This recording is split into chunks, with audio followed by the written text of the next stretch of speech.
Alors, nous appelons le professeur Ramzi Graichi d'Oran, prise en charge chirurgicale des kystes idiatiques du foie, à propos de 2200 cas, dont 1400 compliqués. Donc, on imagine que vous connaissez le sujet. Un tout petit peu. Merci beaucoup. Mesdames et messieurs les académiciens, merci beaucoup de me permettre de vous présenter cette série sur la prise en charge de l'échinococcose kystique du foie. Et donc l'Algérie qui est une zone endémique avec une morbidité très importante puisque jusqu'à l'heure actuelle, cette pathologie occupe 8 à 10% des lits d'hospitalisation. Ceci est dû aux suites thérapeutiques qui sont très longues, avec un manque de précaution dans le traitement du parasite, mais aussi par des indications chirurgicales intempestives. Cette maladie ne date pas d'aujourd'hui, puisque déjà Hippocrate, à l'époque, disait à ses disciples qu'il y avait une formation liquidienne au niveau du foie. Et donc, cette formation augmentait. Le foie augmentait par ce liquide qui se rompait au niveau de l'épiplomb et le malade mourait avec de l'eau dans l'abdomen. Galien avait confirmé que la prédominance de cette formation kystique, formation liquidienne, était au niveau du foie. Et ce n'est que plus tard Félix Dévé qui avait et donner la définition exacte de cette pathologie qui est composée de parties, une partie kystique et une partie la capsulaire. Ensuite est venue l'ère des biologistes qui avaient soupçonné la nature parasitaire du kyste. Et ensuite, c'est Goethe qui avait confirmé cette nature parasitaire. Et ensuite, il y a eu les pionniers de la chirurgie de l'échinococcose, Pozzi par la kystectomie, Félix Lagros par la résection du dôme saillant, la marsupialisation par René Bourgeon. Et puis ensuite, il y a eu l'identification du parasite, de son cycle de transmission, et Trousseau avait fait une description clinique de cette maladie. Casoni avait proposé une intradermo réaction qui portera plus tard son nom. Et ensuite, il y a eu le premier congrès mondial du kystidatique en 1950 qui avait étudié la thérapeutique de cette maladie. Ensuite, il y a eu une panoplie d'examens paracliniques et ensuite jusqu'à l'arrivée en 1981 de la classification de Rabi avec l'apparition de l'échographie. De l'autre côté de la Méditerranée, au niveau de sa rive sud, le premier cas d'idatidose euh, en Algérie a été publié déjà en 1862. Il a fallu attendre jusqu'en 1925 où CNV avait fait une première enquête et ensuite une deuxième enquête qui avait été faite en 1955 par Lacroix et Thiaudet et qui avait montré que 4% des personnes qui avaient subi un téléthorax étaient porteurs de cette maladie idatique. Une troisième grande enquête a été faite entre 1963 et 64 qui avait montré une incidence idatique de 5 pour 100 000 habitants. Et ensuite, entre 68 et 72, au niveau des hôpitaux d'Algérie, 6% des gestes chirurgicaux étaient essentiellement pratiqués pour le kyste idatique et 36% des interventions thoraciques ont concerné ce kyste. Donc, il s'agit d'une série de patients, donc 2200 patients, dossiers qui ont été étudiés sur une période de 50 ans. Quatre femmes pour un homme avec un âge moyen de 40 ans, des extrêmes de 7 à 88 ans avec un pic de fréquence entre 25 et 35 ans. On avait noté au cours de ce demi-siècle qu'il y avait deux pics de fréquence, un en 1974 et un autre au niveau des années 90. Et il y avait des explications plausibles qui étaient la gratuité des soins qui avait commencé avec une croissance de la population, mais aussi une dérégulation des circuits commerciaux avec des abattages clandestins. Le deuxième pic de fréquence, c'était en rapport avec l'exode rural qui est concerné durant la période de la décennie noire. Et puis, sur le plan épidémiologique, rien de particulier. La localisation droite était primordiale, était prépondérante plutôt, et le kyste unique était le plus largement retrouvé. Cependant, l'aspect du kyste était dans 64% compliqué, soit d'une suppuration de cette cavité, soit de fistule, soit d'une rupture dans les voies biliaires, ou bien une rupture dans le péritoine. Il n'y avait en fin de compte que 800 kystes qui étaient sains. Ils étaient essentiellement associés dans 5% des cas à une localisation pulmonaire, la rate, une localisation d'une hydatidose maligne, le mésentère, mais aussi 5 patients avaient une localisation ovarienne. Pour le traitement de cette cavité, donc, toutes les techniques ont été pratiquées, de la marsupilalisation jusqu'à la technique de Posada, le drainage externe, et ensuite il y a eu les résections, essentiellement des périkystectomies, des périkystorésections, des kystectomies idéales. 10 patients ont eu une hépatectomie, 9, c'était le lobe gauche. Le reste des patients avaient eu une résection du dôme saillant, soit par voie classique, et à partir de 2005, nous avons introduit la voie cœlioscopique. Pour le drainage, donc c'était essentiellement des drainages aspiratifs. Néanmoins, on avait utilisé dans 10% des cas la technique de Gauge et 24% le capitonnage. Et ensuite, il y a eu l'apparition des comblements de cette cavité résiduelle par soit des épiphloplasties, soit des comblements par le parenchyme hépatique. Et ensuite, on avait découvert qu'on pouvait utiliser les berges du kyste. On avait fait les premières épiphloplasties en 74, donc on a réalisé 97 cas d'épiphloplastie par renversement des berges du kyste. Pour les fistules qui étaient retrouvées dans 48% des cas, donc avant 76, on les aveuglait de façon systématique dans le service. Et puis ensuite, à partir de 77, on avait préconisé dans le cadre d'un travail de recherche de les laisser ouvertes et de voir un peu la tendance. Actuellement, cette tendance est plus nuancée puisqu'on revient au schéma classique de la suture simple jusqu'à la déconnexion kystobiliaire. Et nous préférions dans notre série de faire surtout des drainages simples à l'intérieur de la cavité kystique. Néanmoins, nous avons fait des déconnexions biliokystiques et aussi des sutures des fistulettes. Nous avons 6 patients qui sont décédés, donc 3 d'une embolie pulmonaire, un d'un infarctus du myocarde post-opératoire et 2 patients en urgence par rupture des kystes, par choc anaphylactique. Sur la morbidité, notre morbidité est assez importante puisqu'elle est aux environs de 35%. Et donc, nous avons essayé de voir un peu quels sont les kystes qui posent le plus de morbidité. Et nous voyons quand même que pour le kyste simple, ils étaient de 12%. Essentiellement, c'était des choléragies. Néanmoins, la suppuration était importante et les patients nous faisaient des fièvres en post-opératoire. Et ensuite, le kyste compliqué, c'était pratiquement la même chose, pratiquement 40% de choléragie. La suppuration était plus importante et nous avons aussi quelques complications pleuropulmonaires et ceci ramenait à une morbidité de 35%. Pour les fistules biliaires qui étaient de 48%, donc ça a augmenté un peu le séjour moyen au niveau du service puisque les kystes sains non compliqués avaient une durée d'hospitalisation de 6 jours et donc en cas de complications essentiellement de fistules, donc ça montait à 57 jours d'hospitalisation. Pour les récidives, donc un patient sur 5 récidivés, donc généralement c'était 462 patients qui avaient été réopérés dans le service pour récidive. Et on voyait que ce pourcentage était très important par rapport aux différentes séries de la littérature. Et donc on avait essayé de voir un peu quels sont les patients qui récidivaient. Et donc, nos patients opérés dans le service de première main, donc on avait 11% et aussi on avait eu 89% de patients qui nous venaient d'autres régions avec un délai d'apparition de la récidive de 57 mois dans notre échantillon de malades et 48 mois dans les autres patients dits de seconde main. En essayant de voir un peu les récidives à travers les différentes séries, donc il n'y a eu qu'une seule série qui était prospective et dont le pourcentage était de 23,5%. Néanmoins, cette série est limitée dans le temps et aussi avec le faible effectif qui avait englobé cette série. Néanmoins, dans notre série, en la comparant par rapport aux autres séries internationales, la récidive est assez importante chez nous. En essayant d'analyser ces 51 patients du service qui ont récidivé, donc essentiellement, c'était des patients qui avaient été opérés par voie classique et c'était essentiellement aussi des patients qui avaient eu un traitement conservateur et c'était surtout les kystes qui étaient plus supérieurs à 10 centimètres de diamètre et le type 1 qui récidivaient. Néanmoins, en chirurgie laparoscopique, nous avons eu quand même 2 patients qui ont eu une récidive. Donc, c'était des patients qui avaient eu un traitement conservateur. Pour le traitement médical, donc il a été introduit dans le service, c'était essentiellement de l'albendazole à raison d'un comprimé 2 fois par jour dosé à 400 mg. Et donc c'était à des patients qui étaient susceptibles d'avoir une récidive. Donc on commençait le traitement une semaine avant, ensuite chirurgie, ensuite 2 mois de traitement médical en post-opératoire. Et on l'avait essentiellement utilisé pour les kystes quand on avait une suspicion de dissémination, des kystes qui étaient inférieurs à 5 centimètres et puis des kystes essentiellement de type 1.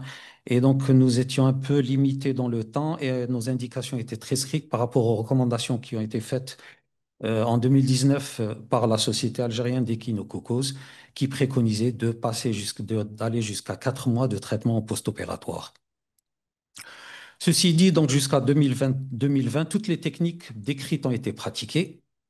Et aussi, nous avions l'affaissement de cette cavité kystique et sa réduction par un drainage aspiratif simple a été rendu possible par l'eau oxygénée qui entraînait une souplesse du parenchyme hépatique et qui nous permettait de pouvoir suturer facilement les fistulettes. Et donc, ceci avait ouvert au traitement par voie laparoscopique à partir de 2005, où 55 patients ont été opérés par cette voie. Et au moment où la cavité kystique obsédait les chirurgiens par sa morbidité, donc il y a eu l'apparition de ces plasties de comblement, soit par réversion du parenchyme hépatique, soit par utilisation des berges kystiques, soit par donc qui étaient des méthodes simples et atraumatiques. Vis-à-vis du traitement, donc la traitement conservateur versus traitement radical. Donc, pour les méthodes radicales, pour les gens qui préconisaient un traitement conservateur, donc c'était des techniques qui étaient disproportionnées par rapport à une pathologie qui restait bénigne. Et pour les radicaux, donc le résection du dôme saillant, bien que simple, rapide, avait une morbidité très importante et il fallait toujours à long terme limiter les récidives à la recherche de ces exovésiculations et mieux explorer la paroi du kyste à la recherche des fistules biliokystiques. Les partisans de la chirurgie radicale prônaient qu'il était préférable d'avoir un traitement radical. Pourquoi? Parce qu'il y avait moins de risques de récidive, même si la durée opératoire était très importante et les pertes sanguines très importantes. Ceci dit, donc il fallait la réserver à des patients bien particuliers selon leur terrain, la taille, le nombre, le siège, par rapport aux kystes et aussi par des chirurgiens qui étaient aguerris à la chirurgie hépatique. Avec l'avènement de la laparoscopie, il y a eu aussi l'avènement de l'APER, la ponction aspiration-inspiration. Et donc, il a été très intéressant de faire la comparaison entre les deux. Et donc, il y a eu une supériorité de l'APER en matière de morbidité et de récidive. Ceci étant, c'est une bonne alternative à la chirurgie, surtout dans le kyste de type 1 et de type 2, même si la chirurgie reste le gold standard. Pour le traitement médical qui encadre de plus en plus la chirurgie ou l'APER, il faut savoir que ce médicament a des effets indésirables qui doivent être dépistés par une surveillance étroite. Donc, nous faisons un bilan hépatique et hématologique au 7e jour post-traitement. Et actuellement, beaucoup de sujets de controverse, de récidive. Il n'y a que la communication, le travail de Shamsul Bari d'Arabie Saoudite qui ne retrouve aucune récidive dans sa série. Et pour conclure, l'échinococcose kystique du foie est un véritable problème de santé publique puisque c'est une maladie non immunisante de réinfestation possible. C'est une maladie bénigne à morbidité très élevée, d'où l'importance de la surveillance post-opératoire et dont la prévention reste toujours le meilleur traitement. Et je vous remercie.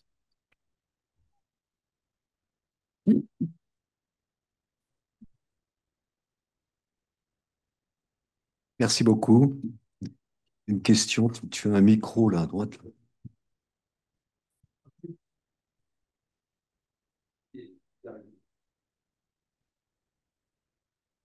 Bonjour monsieur, chers collègues, merci de votre série impressionnante. Moi, je vois des patients de ce type par le biais de l'approche médicale que j'ai.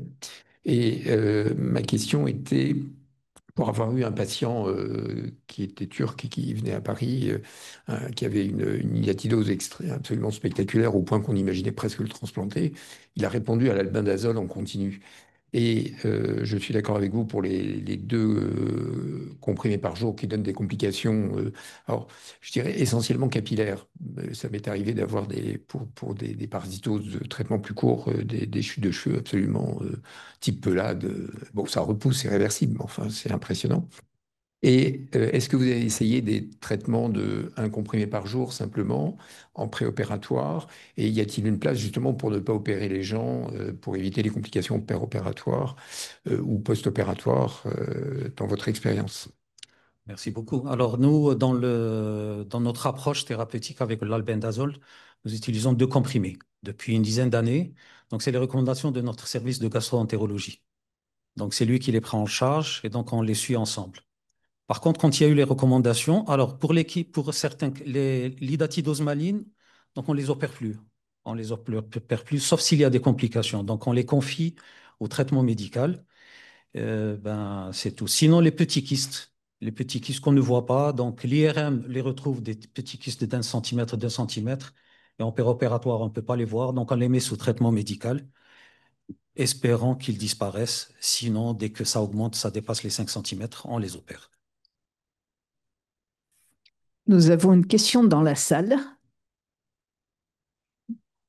En tout cas, je vous remercie pour votre série. C'est une très, très grande série que vous présentez. Et effectivement, les kystes endémiques en Algérie, aussi bien en Amérique du Sud. Et j'aime beaucoup votre durée, hein, de 70 à nos jours. Donc, vous avez une très, très longue évolution. Ma question, c'est pour les récidives, justement. Et effectivement, pour rejoindre mon confrère qui a parlé de l'albendazole, parce qu'effectivement, en diminuant peut-être d'un comprimé, vous aurez moins d'effets secondaires.